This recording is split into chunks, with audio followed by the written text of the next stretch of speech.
नमस्कार साथियों, welcome to our channel Dhiren share official. अभी हम लोग सोशल साइंस के क्रैश कोर्स के साथ आप लोगों के साथ जुड़े हुए हैं और सोशल साइंस के क्रैश कोर्स का ये पार्ट 2 है और इसी प्रकार से आपके कंप्लीट सिलेबस को हम लोग कवर करेंगे। ठीक है बेटा, और आप जुड़े रहिए और जो मैं बताता चलूँ उन्हें अच्छे से नोट डाउन और कवर अप करते रहें, समराइज़ ज़रूर करें, है ना। तो चलिए शुरू करते हैं। तो 15 क्वेश्चन हो गए थे। Number 16, imposing of tax on trade. जब हम व्यापार पर, ट्रेड पर टैक्स लगा देते हैं, क्या लगा देते हैं? टैक्स लगा देते हैं, तो उसे हम क्या कहते हैं? तो हम उस चीज़ को पूछ रहा है कि हम क्या कहते हैं, तो हम उसे कहते हैं ट्रेड बैरियर। क्या कहते हैं बेटा? Trade barrier. कहते हैं ना, रास्ते में बैरियर लगे होते हैं, बैरियर रोकने के लिए होता है। बैरियर किसके लिए होता है बेटा? रोकने के लिए होता है। अब हमें पता है कि हमें चाइना के साथ ट्रेड करना है, हम डायरेक्ट मना नहीं कर सकते। अब डायरेक्ट मना नहीं कर सकते तो हम क्या कर सकते हैं? जब वो लोग वहाँ पे आएंगे ना व्यापार करने, तो हम उससे कहेंगे देखो भाई कि तुम्हें टैक्स जो है इतना देना पड़ेगा। अब हम लोग पहले ले रहे थे 10% टैक्स, अब आपको 15% टैक्स देना पड़ेगा। जब कोई बंदा 15% टैक्स देगा, अपने आप ही व्यापार करने नहीं आएगा। ठीक है। अब कोई व्यक्ति है, आपके घर में मेहमान आ रहा है, ठीक है। अब वो मेहमान आ रहा है, आप उससे पहले ही फ़ोन करके कह दो अरे सर हम बाहर हैं, तो मतलब वो आएगा ही नहीं फिर।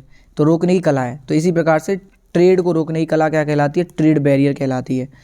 Removing of trade barrier, trade restriction. जब इस प्रकार के रेस्ट्रिक्शन, ट्रेड के रेस्ट्रिक्शन यानी ट्रेड बैरियर को हटाते हैं तो उसे क्या कहते हैं? ट्रेड बैरियर को हटाना क्या कहलाता है? या ट्रेड पर लगी हुई पाबंदियाँ, रेस्ट्रिक्शन को हटाना क्या कहलाता है? Removing of trade restriction. तो उसे कहते हैं बेटा लिबरलाइजेशन। क्या कहते हैं बेटा? लिबरलाइजेशन, ध्यान रखना। तो उसे हम कहते हैं लिबरलाइजेशन। ये लिबरलाइजेशन का हिंदी मतलब होता है उदारीकरण। क्या होता है सर? उदारीकरण। नाम में ही समझ में आ रहा है, उदार मतलब नम्र हो जाना। क्या हो जाना? नम्र। जब हम ट्रेड पे से रेस्ट्रिक्शन हटा देते हैं तो हम उसे क्या कहते हैं? लिबरलाइजेशन कहते हैं। क्या कहते हैं? लिबरलाइजेशन। इंडिया के अंदर ये लिबरलाइजेशन की जो प्रोसेस हुई थी वो 1992 के अंदर हुई थी। 1992 के अंदर हुई थी, जिसे हम इकोनॉमिक रिफॉर्म के रूप में जानते हैं। जिसे हम किसके रूप में जानते हैं? Economic reform. इकोनॉमिक रिफॉर्म के रूप में जानते हैं, ध्यान रखना, आर्थिक सुधार के रूप में जानते हैं। तो आंसर बेटा क्या हुआ? लिबरलाइजेशन। आंसर क्या होगा बेटा? लिबरलाइजेशन। ठीक है। What was the literacy ratio rate of India? Bharat का लिटरेसी रेट कितना है, मतलब भारत में कितना % लोग पढ़े लिखे हैं? तो भारत का लिटरेसी रेट है बेटा 73%। भारत का लिटरेसी रेट 73% है। अगर आपसे ये पूछा जाए भारत के किस राज्य में सबसे ज़्यादा लिटरेसी रेट है, तो वो है बिहार के अंदर। भारत के अंदर सबसे ज़्यादा लिटरेसी रेट किस राज्य के अंदर है? बिहार के अंदर है। और आपसे ये सॉरी प्लीज़ करेक्ट करिएगा, मैं उल्टा बोल गया हूँ। भारत की सबसे ज़्यादा लिटरेसी, माफ़ करिएगा, भारत की सबसे ज़्यादा लिटरेसी केरल के अंदर है। कहाँ है? केरल के अंदर है, मैं उल्टा बोल गया। भारत की सबसे ज़्यादा लिटरेसी कहाँ है? केरल के अंदर है। और सबसे कम लिटरेसी, लीस्ट माने कम लिटरेसी कहाँ है? वो आपकी बिहार के अंदर है। वो कहाँ है? बिहार के अंदर है। सॉरी, करेक्ट कर लीजिएगा, मुझसे गलती हो गई। भारत की सबसे ज़्यादा लिटरेसी केरल और सबसे कम बिहार। ठीक है, ध्यान रखना। चलो आगे बढ़ते हैं। HDI rank of India in 2020। HDI rank हमारी क्या है? HDI रैंक है बेटा हमारी 131। HDI में हमारी रैंक क्या है? 131। ठीक है, ध्यान रखना 131। कई जगह पर ये 130 भी दी है। क्या दी है बेटा? 130 भी दी है, तो इसे बुक से कंसीडर कर लेंगे, वैसे 131 कर लें, कोई दिक्कत नहीं है। और HDI इंडेक्स को कौन तैयार करता है? ये मैं पहले ही बता चुका हूँ, UNDP। कौन तैयार करता है? UNDP। क्लियर बेटा? UNDP की फुल फॉर्म क्या बताई थी मैंने आपको उस दिन? UNDP की फुल फॉर्म क्या बताई थी? यूनाइटेड नेशन, ध्यान रखना, United Nation Development Programme. Development programme. ठीक है बेटा। चलिए, which sector contributes more in GDP? हमारी GDP में सबसे ज़्यादा कौन सा सेक्टर योगदान देता है? तो मैंने कहा GDP क्या होता है सबसे पहले, तो GDP होता है बेटा gross domestic product. Gross domestic product, ध्यान रखना, GDP क्या होता है? Gross domestic product. तो GDP में, हमारी GDP में सबसे ज़्यादा किस सेक्टर का योगदान है? तो हमारी GDP में सबसे ज़्यादा योगदान है टर्सरी सेक्टर का। किसका बेटा? टर्सरी सेक्टर का। ध्यान रखना, हमारी GDP में सबसे ज़्यादा पैसा कहाँ से आता है? टर्सरी सेक्टर से आता है, ध्यान रखना, ठीक है। चलिए next, what is the infrastructure of cooperative bank in India. Bharat में जो कोऑपरेटिव बैंक है, सहकारी बैंक है, उनका इंफ्रास्ट्रक्चर कैसा है, मतलब वो कितने स्तर की हैं। तो मैंने बता रहा हूँ, हमारे देश में जो कोऑपरेटिव बैंक है उनका स्ट्रक्चर जो है 3 टायर है। क्या है? 3 टायर। आंसर क्या होगा बेटा? 3 टायर, 3 स्तर की हैं। कितने स्तर की हैं? 3 स्तर की, उसे हम 3 टायर बोलते हैं। Next, in India most literate state है। देखिए अभी मैं बोला था भारत का सबसे ज़्यादा लिटरेट स्टेट क्या है? केरला। क्या है बेटा? केरल। भारत का सबसे ज़्यादा लिटरेट स्टेट क्या है? केरल। और सबसे कम बिहार। मुझसे भूल हुई, अब उसे कर लेना। आगे, what was the ratio of man and women as per census 2011। 2011 की जनगणना के अनुसार सेक्स रेशियो क्या है? इसे हम सेक्स रेशियो बोलते हैं। तो 940 मतलब 940 फीमेल है, 940 कितने क्या है बेटा? फीमेल है। और मेल कितने हैं? पर 1000, यानी पर 1000 मेल पर, हमारे यहाँ पुरुषों की संख्या पर 1000 है, 1000 मेल पर फीमेल कितनी है? 940। कितनी है? 940, 940। ये भी डाटा अलग अलग दिए हुए होंगे आपकी बुक्स वगैरह में, ठीक है, इसे करेक्ट करिएगा, 940 रहेगा। आगे, what is the investment made by MNCs। MNCs द्वारा किया गया इन्वेस्टमेंट क्या कहलाता है? सबसे पहले आपको पता होना चाहिए कि MNCs क्या होते हैं सर। MNCs का मतलब होता है मल्टी नेशनल कंपनी। क्या होता है बेटा? Multi national company. और मल्टीनेशनल कंपनी क्या होती है? मल्टीनेशनल कंपनी वो कंपनी होती है जिसका व्यापार ट्रेड एक से ज़्यादा कंट्री में हो, जिसका ट्रेड कहाँ हो? More than 1 country. जिसका ट्रेड कहाँ हो? मोर देन 1 कंट्री, मतलब जिसकी एक से ज़्यादा देश में क्या हो? ब्रांचेज हो। जैसे मान के चलो कोई कंपनी है जो इंडिया में भी है, जो कोई कंपनी है उसकी ब्रांच चाइना में भी है ना, और जापान में भी है, तो वो कंपनी कैसी हो गई? मल्टीनेशनल कंपनी हो गई, मल्टीनेशनल कंपनी। तो मल्टीनेशनल कंपनी जब इन्वेस्टमेंट करती है तो उस इन्वेस्टमेंट को क्या करते हैं? विदेश से जो इन्वेस्टमेंट होता है तो उसे हम फॉरेन इन्वेस्टमेंट कहते हैं।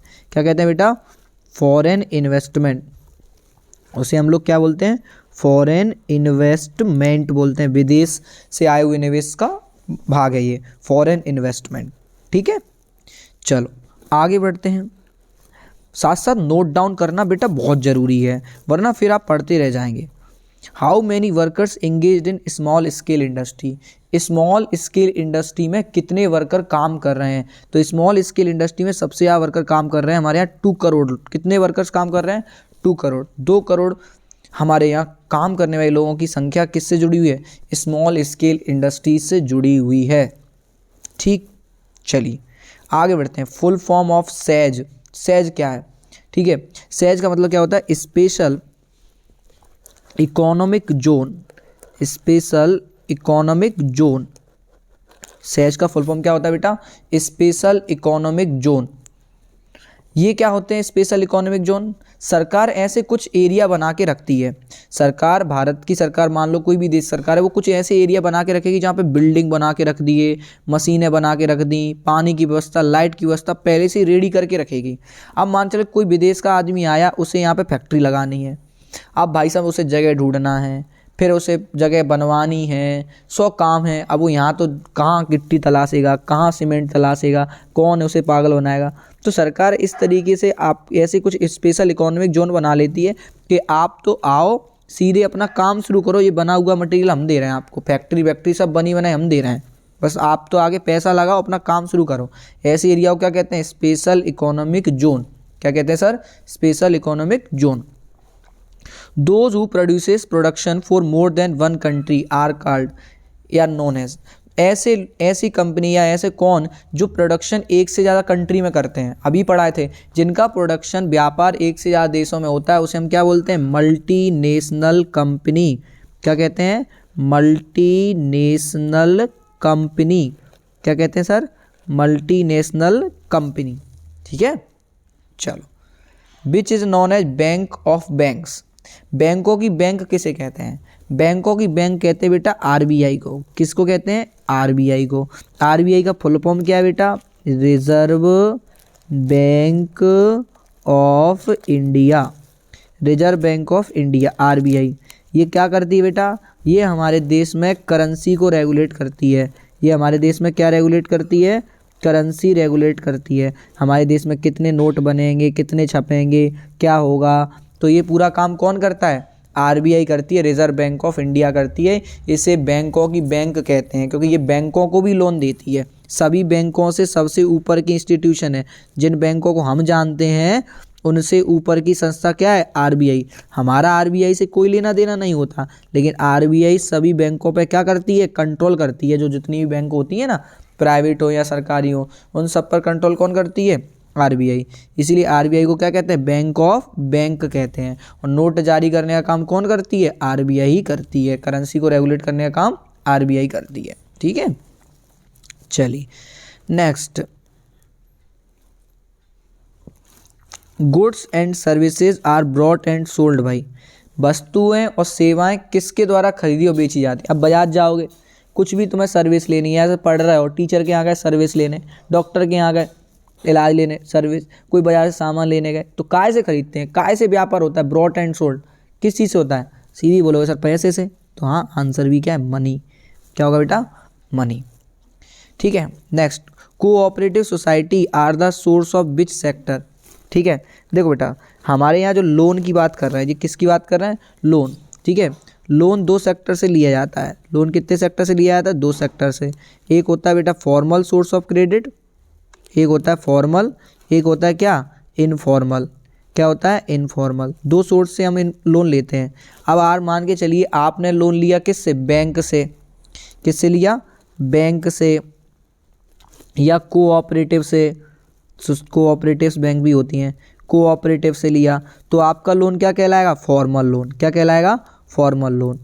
अगर आपने क्रेडिट किससे लिया, बैंक से लिया है या कोऑपरेटिव से लिया है, तो आपका लोन क्या कहलाएगा, फॉर्मल। और इनफॉर्मल क्या कहलाता है, अगर आपने लोन किससे लिया, किसी रिलेटिव से ले लिया, किसी रिलेटिव से ले लिया, किसी साहूकार से लिया, किसी जमींदार से ले लिया, तो वो आपका लोन क्या कहलाएगा, इनफॉर्मल सोर्स ऑफ क्रेडिट कहलाएगा। क्या कहलाएगा sir, informal source of credit. तो यहाँ पे क्या कहा कि कोऑपरेटिव सोसाइटी कैसा सोर्स हो गया, फॉर्मल सोर्स ऑफ क्रेडिट हो गया। सर क्या हो गया बेटा, फॉर्मल सोर्स ऑफ क्रेडिट हो गया।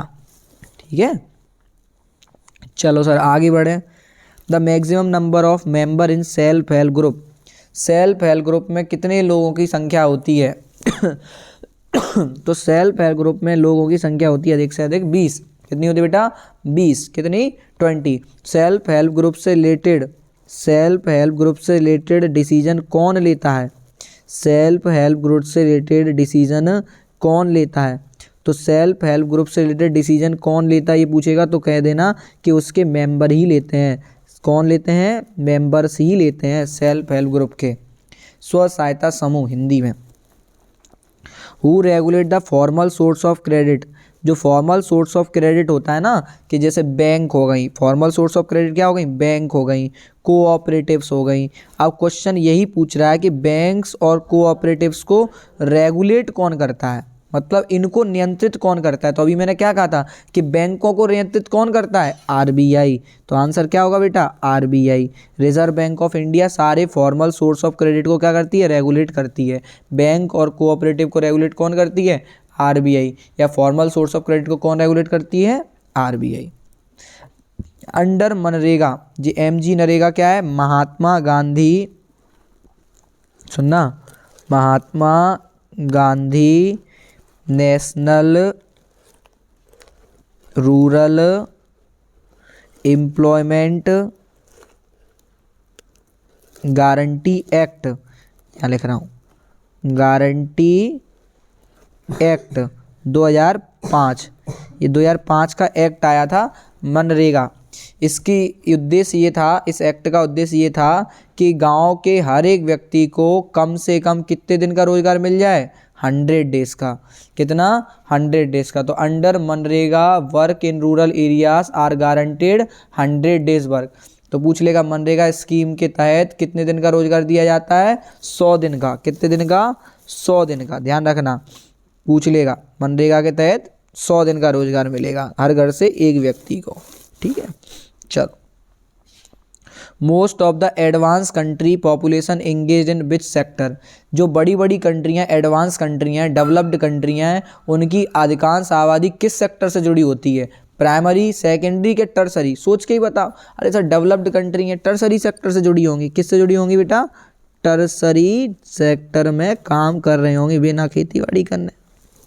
ठीक, आगे GDP is the total value of, GDP किसकी टोटल वैल्यू होती है? तो जीडीपी होती है बेटा सम ऑफ ऑल सेक्टर, सभी सेक्टर का sum of all sector of final goods and services, तीनों सेक्टर का जो योग होता है, प्राइमरी, सेकेंडरी और टर्सरी, ये तीनों सेक्टर को मिला के जो आता है वो क्या कहलाता है? वो हमारे देश की क्या कहलाता है बेटा? जीडीपी कहलाता है। और जीडीपी क्या होती है? Gross domestic product, sum of all sector final goods and value.